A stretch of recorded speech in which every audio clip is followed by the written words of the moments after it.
Bonjour. Bonjour. Bonjour. On va se présenter. Donc, je suis Sylvie Rosser-Zunzaren. Bonjour, je suis Alexandra Perronnet, je suis donc la déléguée régionale de l'association AMRIC depuis très peu de temps. Donc c'est pour ça que Sylvie m'accompagne aujourd'hui pour vous expliquer exactement ce que fait l'association. Bonjour à tous. Donc, l'association des maladies héréditaires du rythme cardiaque a été créée en 2005 à l'initiative des centres de référence.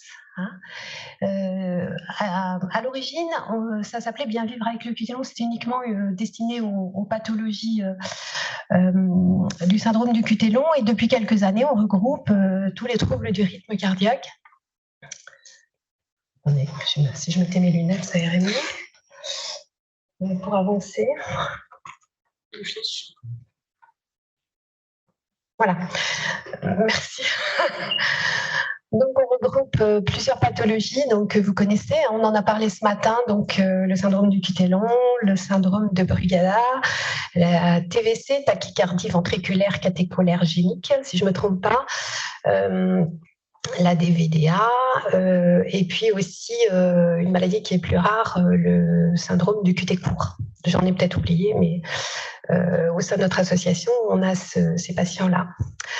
Donc, l'idée de l'association, c'est en fait de faire le relais entre le monde médical et les personnes qui viennent d'apprendre la maladie, parce que c'est parfois difficile de savoir en fait que c'est une maladie qui peut toucher justement les enfants. Donc, nous, on informe principalement sur les droits des patients.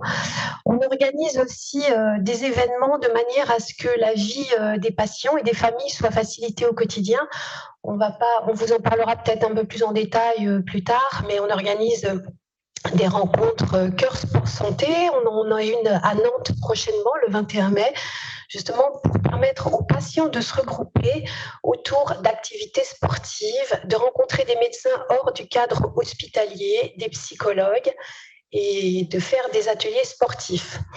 Notre idée, c'est d'en organiser une à Bordeaux aussi. On en avait parlé il y a quelques années avec le professeur Sacher, mais le confinement et la période Covid a fait que c'est un petit peu retardé. Donc, on espère le faire en collaboration avec vous prochainement.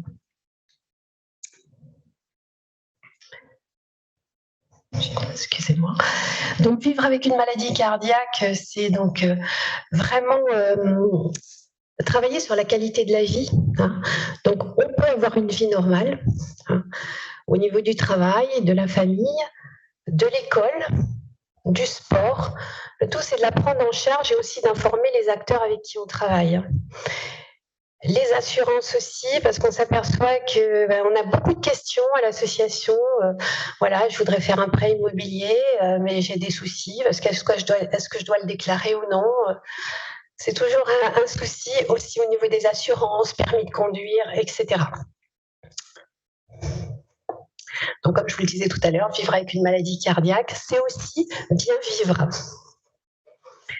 Donc là, c'est pour vous montrer ces petits smileys, pour vous montrer en fait que c'est important vraiment de faire un bilan cardiologique parce qu'on s'aperçoit quelquefois dans les appels qu'on reçoit que il y a des personnes qui hésitent justement à se faire diagnostiquer parce qu'elles n'ont pas envie de vivre ce qu'ont vécu les personnes malades, et puis d'être un petit peu dans le déni. On s'aperçoit que quelquefois, il y a des familles qui sont dans le déni. Je vais très bien, non, tout va bien, c'est pas la peine que je me fasse diagnostiquer. Alors évidemment, apprendre qu'on a une pathologie cardiaque comme les nôtres, c'est parfois un petit peu compliqué, mais la prise en charge est vraiment très importante. Donc on en a parlé tout à l'heure, l'importance de la génétique, évidemment. Vraiment l'importance de se faire diagnostiquer, le dépistage familial, voilà, tout ça pour maîtriser les risques du malaise. On a parlé tout à l'heure aussi, vraiment confirmer le diagnostic d'une pathologie. C'est pas triste, au contraire, c'est vraiment le prendre en charge pour mieux vivre. Donc, on remercie vraiment au sein de l'association toutes les familles qui nous aident aussi à avancer. Vous verrez, on a des petites plaquettes. on essaie vraiment d'informer au maximum. On a toujours besoin de bénévoles au sein de l'association. Je vous parlais des actions qu'on va faire au quotidien, justement, qu'on veut organiser un petit peu dans toute la France, en partenariat avec les centres de compétences et de référence,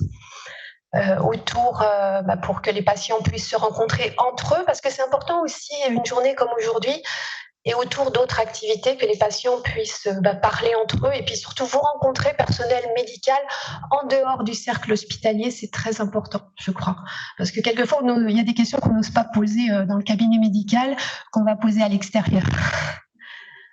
Je dois oublier des tas de choses. Je ne sais pas, Alexandra, je te laisse la parole. Alors, en fait, moi, on peut vous parler de mon expérience, pourquoi j'ai rejoint l'association.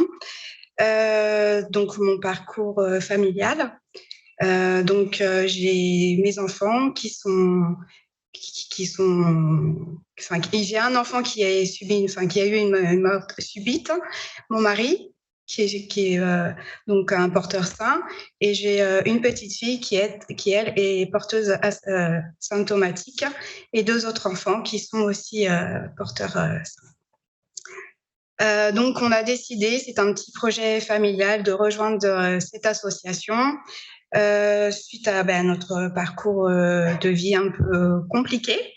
Et en fait, pour nous, ça nous a fait plaisir de rejoindre l'association, de partager notre vécu, aussi d'échanger avec aussi des personnes qui ont vécu la même chose que nous, parce qu'en fait, quand on apprend que toute la fratrie est malade, que le papa est malade, c'est un peu compliqué. Donc en fait, on a, suite aux résultats génétiques, donc c'est tout ça pour revenir dont on a parlé tout à l'heure, de l'accompagnement psychologique dont on a bénéficié. Et voilà, donc ce qu'on voulait, nous, notamment avec mon mari, c'est échanger avec d'autres personnes qui sont dans la même situation que nous, échanger sur notre parcours, parce qu'on a la même chose. Voilà, donc là, je voulais vous montrer la petite mascotte de l'association, le petit kangourou. Donc, le petit kangourou, il est symbolique parce qu'en fait, il a son petit bébé dans sa poche. Et voilà, donc c'est comme les maladies génétiques, ça se transmet à nos enfants. Et donc là, pendant la pause déjeuner, vous aurez la possibilité, si vous voulez, de pouvoir en acheter un pour nous aider aider l'association à organiser nos futures journées et aider aussi à la recherche. Oui, le petit kangourou, on l'a choisi parce qu'il paraît que le kangourou a des troubles cardiaques. Hein, il paraît qu'on a vu des kangourous décédés d'arrêt cardiaque, etc., assez fréquent. Voilà. Et d'ailleurs, on l'a utilisé comme logo parce qu'il y a des sportifs qui courent pour notre association et on a des t-shirts là qu'on est en train de faire justement. On a des marathoniens bientôt qui vont courir à Nantes avec les couleurs de l'association. J'ai oublié de vous dire quelque chose qui est important aussi au niveau des actions. On voudrait justement systématiser la formation au premier secours aux enfants lors de leur première inscription au club sportif, dans un club sportif. Parce que malheureusement, dans beaucoup de clubs sportifs, vous voyez, moi, mon fils fait du foot, il a un syndrome du QT long, et dans son club sportif, il n'y a pas grand monde de formé, il n'y a pas de défibrillateur. Donc, on voudrait justement travailler avec un député de l'Isère, justement, qui essaie de mettre en place justement une loi pour systématiser cette formation. Et puis voilà, on va prochainement justement aussi faire un don à un projet de recherche avec l'association. Merci de votre attention. Oui, bonjour. Donc, je suis Gilbert Bounot, membre délégué régional de l'APODEC, de l'association des porteurs de défibrillateurs, non pas de défibrillateurs, ça c'était avant, mais dispositifs électriques cardiaques, puisque nous réunissons à la fois des gens qui sont porteurs de défibrillateurs, mais aussi de tout type, comme les stimulateurs, pacemakers. Alors, en fait, là, nous, on est une association pareil nationale. On est un petit peu moins d'une centaine d'adhérents là sur la Nouvelle-Aquitaine. Il y a avec moi le représentant pour le Limousin, Guy, ici. Et nous,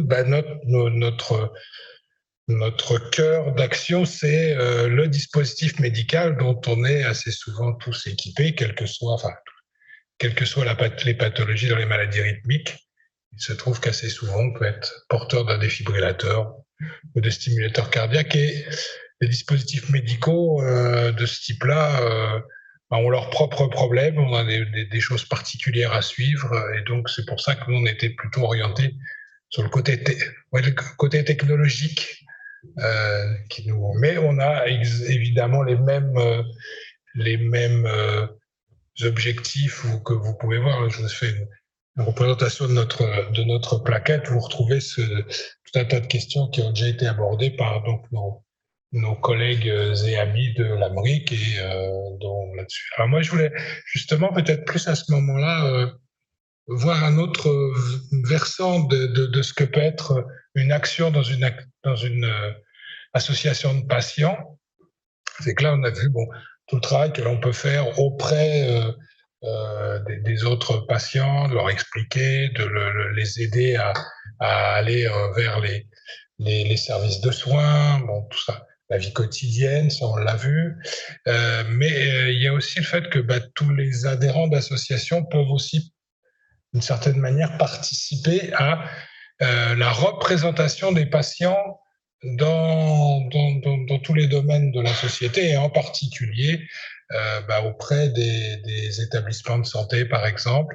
C'est pour ça que nous, localement, on commence à militer là-dessus, sur peut-être inciter un certain nombre de nos adhérents à être représentants des usagers, par exemple, dans les hôpitaux. En plus, il se trouve que tous les représentants d'usagers dans les hôpitaux vont être renouvelés l'année prochaine, et que ça vaut l'occasion de s'investir d'une autre manière en étant un patient ressource d'une certaine manière. Nos expériences valent quelque chose, bien évidemment, et on peut comme ça aider les services médicaux à mieux comprendre, mieux saisir les choses, et peut-être arriver à avoir un autre point de vue qui peut être le leur. Quand vous avez parlé tout à l'heure de l'éducation thérapeutique des patients, par exemple, quand ça s'est fait surtout pour les diabétiques ou le cancer, dans les cancers, il y a l'intervention comme ça de patients, alors qu'on appelait experts, mais moi que je préfère maintenant, ça s'est étendu. Il y a une expérimentation qui a été mise en place au niveau du cancer, de parler de ces patients ressources, en fait. C'est-à-dire vraiment les patients qui peuvent servir à plein de choses, les couteaux suisses absolus, c'est-à-dire par exemple aider certains de nos collègues patients dans leur parcours de soins. J'ai eu l'occasion il n'y a pas très longtemps de suivre ça. C'est-à-dire, on peut avoir certains de notre patients qui sont un petit peu loin du système de soins, qui sont un petit peu loin du système de santé, qui comprennent pas toujours bien de quoi tout ça peut parler, qui peuvent en avoir peur, qui peuvent être inquiets, qui peuvent être seuls. Essayer de les aider, de les accompagner. Et puis donc de représenter comme ça les patients dans les structures hospitalières, c'est intéressant. Alors il y a aussi, je dirais, un peu un rôle de contrôle, mais c'est pas non plus. Mais ça en fait partie aussi, c'est de s'assurer que je dirais le bien-être et les problématiques des patients soient bien prises en compte. Alors pour nous, dans le cadre des dispositifs médicaux, il peut y avoir tout un tas de problèmes liés aux dispositifs médicaux eux-mêmes. On en a entendu parler il n'y a pas très longtemps, que ce soit pour le défibrillateur sous-cutané chez, je ne sais plus lequel, c'est ça, Boston Scientific, excusez-moi, oui, c'est emblème. Il n'y a pas longtemps, les problèmes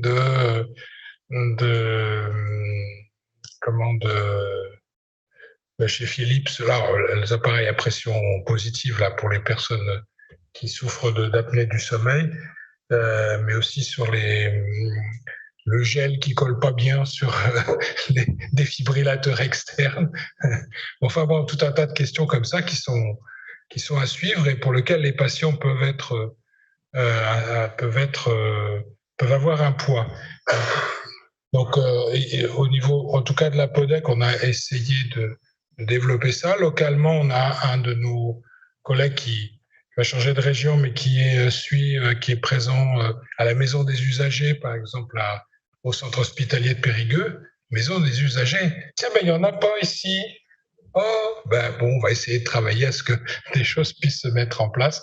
Maison des usagers, c'est un lieu où ben, toutes les associations de patients peuvent être présentes, assurent des permanences, ou un lieu pour pouvoir recevoir des patients, des familles, de l'entourage des patients.